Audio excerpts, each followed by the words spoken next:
প্রিয় শিক্ষার্থীরা, কেমন আছো সবাই? আশা করি সকলে ভালো আছো। তো এ পর্বে আমরা এখানে তোমরা একটা দেখতে পাচ্ছ, এখানে একটা সমীকরণ দেখতে পাচ্ছ উদাহরণে।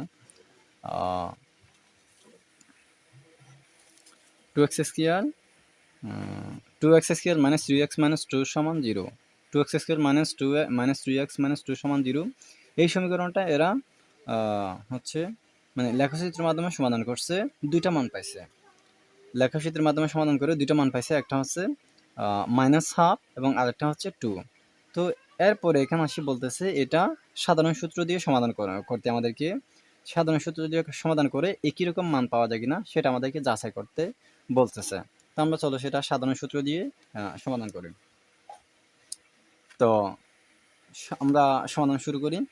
যেটা আছে এরকম যে 2x square minus 3x minus 2 সমান 0। এটাকে x square plus bx plus c সমান 0 এর সাথে তুলনা করলে পাই। অর্থাৎ এটা যে একটা আমরা যে সাধারণ সূত্রটা শিখছি, এটার আদর্শ রূপ হচ্ছে এটা। তো আমাদেরকে যেটা সমীকরণ দেওয়া হয়েছে, এই সমীকরণটাকে মানে আদর্শ রূপ এর সাথে তুলনা করলে পাই। আমরা এই কথাটা বলে এ বি সি এই তিনটা মানগুলো এখান থেকে বের করে নিয়ে আসবো। এ হচ্ছে এক্স স্কয়ারের সহগ, বি হচ্ছে এক্স এর সহগ অর্থাৎ -3, সি হচ্ছে -2। এরপর আমরা জানি এক্স সমান দিয়ে আমরা সূত্রটা লিখলাম, লিখে এবার আমরা মান বসে দিব। মাইনাসটা মাইনাস থাকবে, বি এর মান হচ্ছে -3 বসবে, প্লাস মাইনাস রুট বসবে, বি এর মান হচ্ছে -3 হোল স্কয়ার মাইনাস 4 এর জায়গায় 4 বসবে, এর মান হচ্ছে 2 বসবে, সি এর মান হচ্ছে -2 বসবে, নিচে এর মান হচ্ছে 2 বসছে। এরপরে 2 দ্বিগুণে 4, নিচে 4 হয়েছে, মাইনাসে মাইনাসে প্লাস, প্লাস মাইনাস এটা থেকে যাবে রুট ওভার -3 এর পরে স্কয়ার করলে 9 হয়। কারণ -3 স্কয়ার মানে -3 গুণ -3, -3টা যখন আমরা পাশাপাশি গুণ করব, -3 গুণ, যখন আমরা -3কে যখন -3 এর সাথে গুণ করব, মাইনাস মাইনাসে সেটা প্লাস হয়ে যাবে আর 3 তারিখে 9 হবে। তাহলে 9 মাইনাস এখানে যেহেতু আরেকটা মাইনাস আছে, এই মাইনাস মাইনাসে সেটা প্লাস হয়ে যাবে।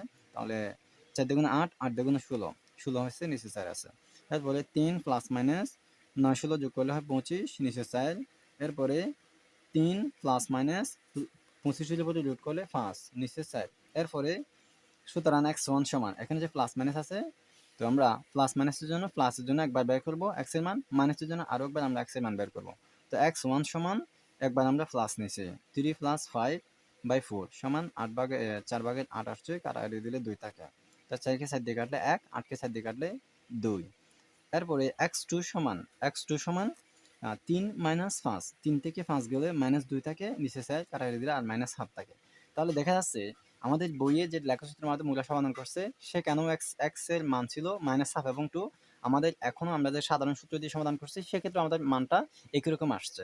তাহলে আমরা আমাদের যে একই রকম আসছে সেই কথাটা আমরা একটু বলে দিই যে নির্ণয় সমাধান x1 সমান 2 এবং x2 সমান -1/2। দেখা গেল লেখচিত্রের মাধ্যমে সমাধান এবং সূত্রের মাধ্যমে সমাধান করে একই মান পাওয়া গেল। এই কথাটা আমরা এখানে বলে দিচ্ছি। তো এখানে এটা হচ্ছে এই সমস্যার সমাধান। তো আশা করি বুঝতে পারছি। ভালো থাকবে, সুস্থ থাকবে। দেখা হচ্ছে পরবর্তী ক্লাসে। আল্লাহ হাফেজ।